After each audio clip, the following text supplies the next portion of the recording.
আমরা দুনিয়ামুখী হয়ে গেছি, আমাদের হৃদয়ে দুনিয়া ঢুকে গেছে যে আমরা যে মরব, মৃত্যু, মা হুয়াল মাউত, মৃত্যুটা আসলে কি এটা আমরা ভুলে গেছি। এর জন্য দেখবেন একজন বৃদ্ধ বয়স্ক ব্যক্তি, তার বয়স 70 অথবা 75 হয়ে গেছে, সে একেবারে মৃত্যুশয্যায় শুয়ে আছে। তাকে যদি বলা হয় তার 20 বিঘা জমি থেকে 1 বিঘা জমি দান করে দিতে, সে তখনও দিতে চায় না।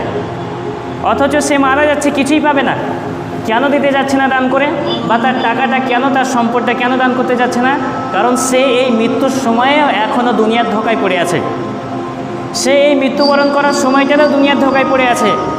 আর আল্লাহ রাব্বুল আলামিন বলছেন যে ইয়া আইয়ুহাল ইনসান, এখানে আল্লাহ রাব্বুল আলামিন শুধুমাত্র মুসলিমদেরকে বলছেন না, পুরো পৃথিবীর মানুষকে বলছেন যে ইয়া আইয়ুহাল ইনসান মা গররাকা বিরব্বিকাল কারীম, হে মানুষ, কিসে তোমাকে তোমার রব থেকে তোমার ধোঁকায় ফেলে দিলে? তোমাকে তুমি কি